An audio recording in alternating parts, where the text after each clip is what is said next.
Selamat pagi Bapak, Ibu, dan saudara-saudara yang terkasih di dalam Tuhan. Bersyukur kita pagi ini 29 Agustus 2020 masih bisa melakukan persekutuan doa pagi secara virtual. Percaya bahwa ada berkat-berkat khusus yang Tuhan siapkan buat kita semua melalui persekutuan doa pagi hari ini. Mari kita berdoa bersama-sama. Bapa yang baik, kami mengucap syukur karena kebaikan-Mu kami bisa ada bersama-sama melakukan persekutuan doa pada pagi hari ini. Kiranya apa yang kami pelajari bersama pada pagi hari ini menjadikan kami semakin dewasa di hadapan Tuhan, dan kami bisa mengisi hari-hari kebebasan kami, kemerdekaan kami seturut dengan kehendak Tuhan. Terima kasih Bapak, terima kasih. Hanya di dalam nama Tuhan kami, Yesus Kristus, kami sudah berdoa dan mengucap syukur. Amin. Bapak Ibu sekalian, bulan Agustus sudah berjalan hampir selesai ya. Sekarang ini tanggal 29, 2 hari lagi, hari Minggu, Senin, dan Selasa kita akan segera masuk di bulan September.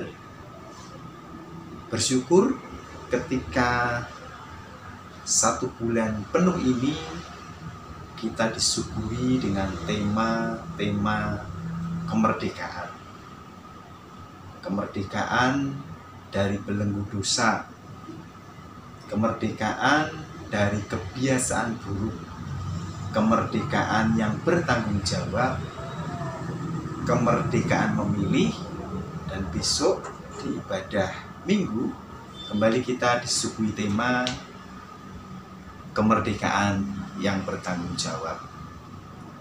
Berbicara tentang kemerdekaan dan kebebasan, tentu kita berbicara tentang hidup kita sebagai pribadi, sebagai keluarga, sebagai keluarga Tuhan.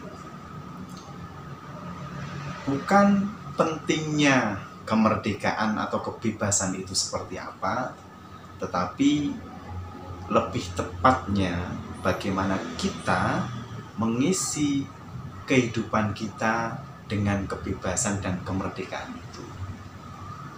Ketika berbicara tentang hidup, kita sering dengar bahwa nafas hidup orang Kristen adalah doa. Dan tentu saja ketika menikmati kebebasan, menikmati kemerdekaan yang sudah Tuhan berikan pada setiap kita, kita itu hidup. Dan kalau nafas hidup orang Kristen adalah doa, berarti kita juga harus terus mengisinya dengan doa. Pagi hari ini saya ingin kita belajar tentang doa. Ketika saya buka Perjanjian Baru, Injil, ayat yang berisi tentang doa, puluhan, bahkan mungkin ratusan, ya, sangat banyak hal ayat yang mengungkap tentang doa. Tetapi pagi ini saya ingin belajar, kita semua akan belajar hanya tentang 3 hal. Doa seperti apa yang berkenan di hadapan Tuhan, yang dikehendaki Tuhan, dan juga doa seperti apa yang bisa membuat kita nyaman, bersukacita, fokus ketika kita ambil waktu di dalam doa. Dan sekali lagi, doa harus kita sertakan ketika kita mengisi kemerdekaan yang sudah Tuhan berikan kepada kita. Kita akan buka di dalam Lukas 5 ayat 16. Lukas 5 ayat 16, demikian bunyi firman Tuhan.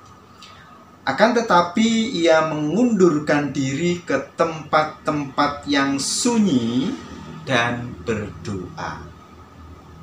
Mengundurkan diri ke tempat-tempat yang sunyi dan berdoa. Tempat yang sunyi, tempat yang sepi, senyap. Di ayat lain juga ketika kamu berdoa, masuklah kamar, tutuplah pintu. Itu juga mencari tempat yang sunyi, yang sepi, yang senyap. Why? Kenapa? Bahkan Tuhan Yesus pun mencari tempat yang sunyi. Saya berpikir itu berkaitan dengan fokus kita, ketenangan kita ketika kita berdoa. Tidak salah sih ketika kita ikut doa malam yang diadakan di gereja, baik itu Selasa, baik itu Sabtu seperti ini, atau doa-doa yang lain, ya, itu sangat dianjurkan, bahkan bagus. Tetapi satu kali waktu kita butuh yang namanya sunyi, yang namanya senyap, ya. Supaya apa? Supaya kita bisa fokus ketika berkomunikasi dengan Tuhan. Bukannya doa bukan sekedar tentang meminta, ya, tetapi bagaimana kita berinteraksi dengan Tuhan. Ngomong-ngomongan karo Gusti, kan begitu. Apa saja, ucapan syukur, keluh kesah kita, pujian kita, penyembahan kita, permintaan kita, itu bisa terangkum dalam satu doa. Dan ketika kita ada di tempat yang sunyi, yang sepi, yang senyap, saya percaya dan yakin saudara pun akan mengalami hal yang sama, lebih fokus, lebih terarah. Dan itu mungkin dicari oleh beberapa dari setiap kita. Doa mengundurkan diri di tempat yang sunyi, lebih berbicara tentang kedekatan, keintiman kita dengan Tuhan. Tidak ada yang mengganggu, hanya kita dengan Tuhan. Kemudian yang kedua, kita buka di dalam Lukas 18 ayat yang pertama. Yesus mengatakan suatu perumpamaan kepada mereka untuk menegaskan bahwa mereka harus selalu berdoa dengan tidak jemu-jemu. Harus selalu berdoa dengan tidak jemu-jemu. Harus itu sudah selalu, tetapi masih ditambahi selalu, masih ditambahi dengan tidak jemu-jemu. Artinya apa? Ketika kita berdoa, doa kita harus berkesinambungan, doa kita harus terus-menerus, doa kita harus tidak bosan-bosannya, harus bisa menjadi satu kebiasaan yang baik. Kalau kita terus-menerus tidak bosan-bosannya, tidak jemu-jemunya, berarti ya doa itu sudah menjadi nafas hidup kita. Ketika Bapak Ibu panjenengan sedaya hidup bernafas, itu tidak jemu-jemu, enggak bosan-bosannya bernafas secara otomatis. Coba berhenti, apa yang terjadi? Is dead. Yes, kita akan meninggal ketika nafas itu berhenti. Begitu juga dengan doa adalah nafas hidup orang Kristen. Ketika nafas hidup itu berhenti, ketika doa itu berhenti, matilah kita.